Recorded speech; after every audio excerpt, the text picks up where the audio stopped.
Kenapa? Hingga saat ini kita masih saja mengimpor bahan pangan dan energi. Stop pencitraan. Jangan tipu rakyat lagi. Kita membutuhkan perubahan yang revolusioner. Dan perubahan itu membutuhkan pemimpin. Pemimpin yang jujur, pemimpin yang amanah, tegas, dan mengedepankan hati nurani. Mas Kumambang, kabut fajar menyusut dengan perlahan. Aku duduk di atas batu, melelehkan air mata. Cucu-cucuku, zaman macam apa, peradaban macam apa yang akan kami wariskan kepada kalian? Jiwaku menyanyikan tembang Mas Kumambang. Kami adalah angkatan pongah, besar pasak dari tiang. Kami tidak mampu membuat rencana menghadapi masa depan. Karena kami tidak menguasai ilmu untuk membaca tata buku masa lalu dan tidak menguasai ilmu untuk membaca tata buku masa kini, maka rencana masa depan hanyalah spekulasi keinginan dan angan-angan. Karena politik tidak punya kepala, tidak punya telinga, tidak punya hati.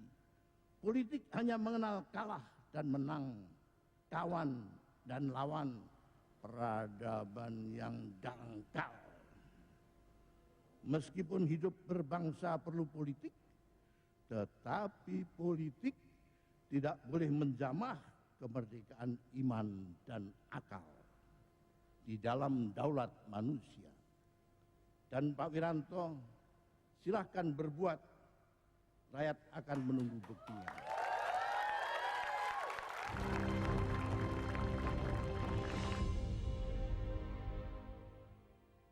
Jalanlah jalan ke tanah Delhi, janganlah lupa membawa peti. YCAD, jangan bersedih, dengarlah suara hati nurani. Fatime! Anu Be, hati nurani. Oh, Hanura. Cocok itu. Contreng nomor 1, pojok kiri atas. Hanura untuk rakyat.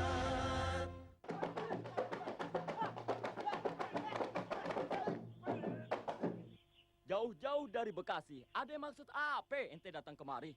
Jalan-jalan ke Cikini. Jangan lupa membeli kursi. Maksud hamba datang ke sini.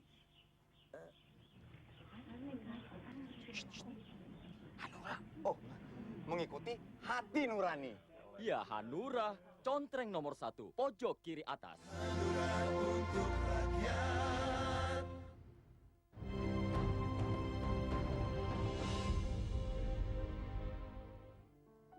Setiap pemimpin besar mendapatkan dukungan dari orang-orang yang ada di sekitarnya. Kwik Yangi, seorang tokoh ekonomi yang sudah tidak dilakukan lagi kemampuannya. Tuti Alawiyah, seorang tokoh perempuan yang selalu memperjuangkan hak-hak kaumnya.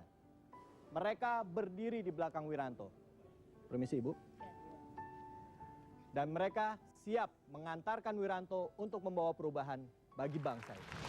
Hanya segelintir pemimpin yang bisa menyelaraskan antara harismatik dirinya bersamaan sejajar dengan moral dan agama.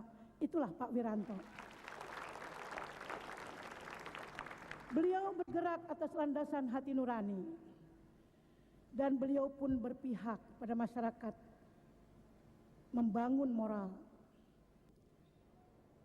Kalau kita lihat, bangsa ini sangat rindu kepada pemimpin yang adil, yang tegas.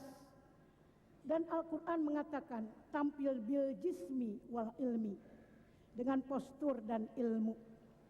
Dan saya pikir bahwa pemimpin yang ditunggu dan dirindu oleh bangsa ini adalah yang juga tidak berpihak, dapat meningkatkan peran perempuan sejajar dengan laki-laki. Dan juga saya pikir yang perlu kita lihat bahwa beliau berbuat yang terbaik bagi rakyat, membangun moral dan mengangkat dari keterpurukan. Semoga Pak Wiranto berhasil. Bapak Ibu yang kami hormati, tidak cukup mungkin dari saya ingin memanggil seorang sahabat Pak Wiranto juga, Bapak Kwikyandi.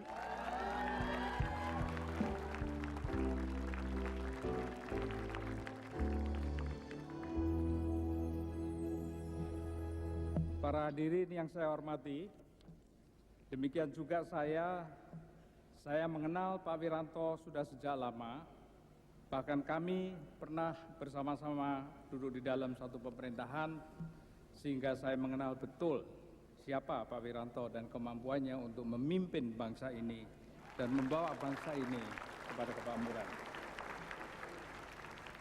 Menurut saya, beliau seorang yang tegas, cerdas, dan punya komitmen tinggi terhadap rakyat, dan inilah tipe karakter pemimpin yang kita butuhkan pada saat menghadapi krisis. Khususnya krisis ekonomi global yang saat ini melanda kita. Bukan pemimpin yang tega melakukan pembohongan publik dan sibuk dengan pencitraan belaka.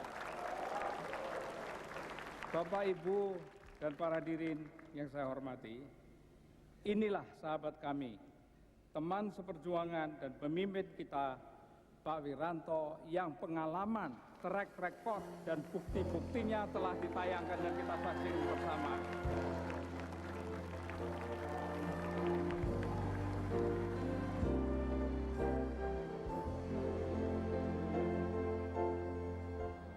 Assalamualaikum warahmatullahi wabarakatuh. Saudara-saudara sekalian, para sahabat yang hadir pada malam hari ini. Sebagai bangsa, kita telah memiliki perjuangan yang cukup panjang. Tetapi sebenarnya kalau kita mencoba untuk merasakan ada suatu kesamaan apa yang ingin dicapai oleh para pendahulu kita dengan apa yang akan kita lakukan, yang kita perjuangkan. Yakni kita ingin menjadi bangsa yang merdeka, dan itu telah dikukuhkan sebenarnya dengan satu amanat yang dituangkan di dalam pembukaan Undang-Undang Dasar tahun 1945. Di mana ada amanat di sana. Amanatnya sederhana sekali. Bentuklah pemerintahan yang melindungi segenap bangsa dan tumpah darah Indonesia, memajukan kesejahteraan umum, dan mencerdaskan ribuan bangsa, baru ikut melaksanakan ketertiban dunia. Saudara sekalian, sekarang setelah 63 tahun, timbul pertanyaan, sudahkah amanat itu dapat kita laksanakan dengan baik? Sudahkah kita menjadi tuan di negeri sendiri? Lebih dari setengah abad kita merdeka.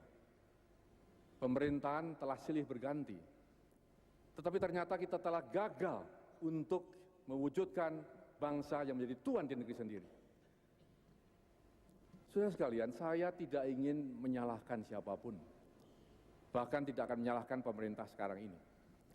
Mari kita tengok apa yang dikatakan oleh lembaga internasional, Millennium Development Goals, yang menyatakan bahwa di kawasan ASEAN saja, Indonesia masih dikategorikan sebagai negara tertinggal, dikelompokkan bersama Papua New Guinea, Myanmar, Bangladesh, Laos, dan Filipina.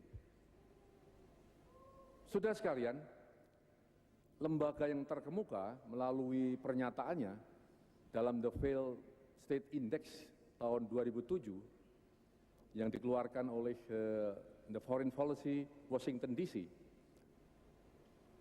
Bahkan dikatakan di sana bahwa Indonesia termasuk negara gagal. Yang berarti apa? Berarti belum cukup upaya untuk mensejahterakan rakyat dan bangsanya. Saudara sekalian, kita tidak perlu menyembunyikan hal ini. Kita tidak perlu untuk menutup-nutupi. Kita tidak perlu untuk membohongi rakyat lagi bahwa negara kita sebenarnya